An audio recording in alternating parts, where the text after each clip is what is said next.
আজ যুক্তরাজ্যের জাতীয় নির্বাচন, সেই নির্বাচন উপলক্ষে এই ভোট কেন্দ্রগুলো সাজানো হয়েছে। আমি একটি ভোট কেন্দ্রে দাঁড়িয়ে আছি।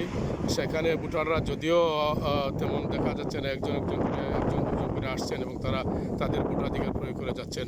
এই যুক্তরাজ্যে আজকে খুবই বৈরী আবহাওয়া দেখা যাচ্ছে, প্রবল জড়ো হাওয়া এবং কি কনে কনে বৃষ্টিও হচ্ছে মাঝে মধ্যে। তো এই জড়ো হওয়ার মতোই যে যুক্তরাজ্যের বর্তমান ক্ষমতাসীন দল কনজারভেটিভ পার্টি তাদের মসনদকে হারাতে বসেছে। ঋষি সুনাক উড়ে যাচ্ছেন জোরের গতিতে। বিপুল ভোটের ব্যবধানে ঋষি সুনাকের দল হারতে বসেছে। তো সব কিছু ঠিকঠাক থাকলেই আগামী কয়েকদিনের মধ্যেই লেবার পার্টি ক্ষমতায় আসবে বিপুল ভোটের সমর্থন নিয়ে। বিশ্লেষকরা মনে করছেন যে কমপক্ষে 200 আসনের ব্যবধানে লেবার পার্টি তারা আবার ক্ষমতায় ফিরবে দীর্ঘ এক যুগ পরে। তো কথা ছিল যে আগামী বছর এই জাতীয় নির্বাচন হবে। বিভিন্ন বিষয় এবং বিভিন্ন ইস্যু নিয়ে কনজারভেটিভ পার্টির বর্তমান নেতা এবং প্রধানমন্ত্রী ঋষি সুনাক এই আগাম নির্বাচনের তারিখ ঘোষণা করেছিলেন, কিন্তু সেই হিসাবে তার দলকে তিনি গুছাতে পারেননি এবং কি ট্রেনে তুলতে পারেননি। দিন দিন তার দলের বরাডুবি হয়েছে এবং কি তিনি জনগণের সমর্থন হারাতে বসেছেন।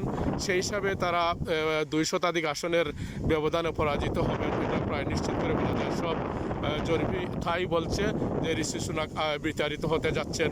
বিশেষ করে তিনি মাইগ্রেন্টের বিভিন্ন বিষয় নিয়ে, রুয়ান্ডা পলিসি নিয়ে যে সিদ্ধান্তগুলি নিয়েছেন, এই সিদ্ধান্তগুলি তার সেই অনুযায়ী তিনি ভোটারদের ম্যান্ডেট জনসমর্থন হারাতে বসেছেন। সব কিছুর পরেই ঋষি সুনাক কনজারভেটিভ পার্টি থেকে তার দলকে কোনোভাবেই কোনো সুযোগ সুবিধা দিতে পারেননি এবং তিনি এই আগামী কিছুদিনের মধ্যেই 10 ডাউনিং স্ট্রিটের বাসা ছেড়ে এই সাধারণ জনগণের কাতারে দাঁড়াতে হবে। আর সেই 10 ডাউনিং স্ট্রিটের বাসায় প্রবেশ করবেন স্যার কিয়ার স্টারমার, যদি তিনি আবার নির্বাচিত প্রধানমন্ত্রী হিসাবে দায়িত্ব পালন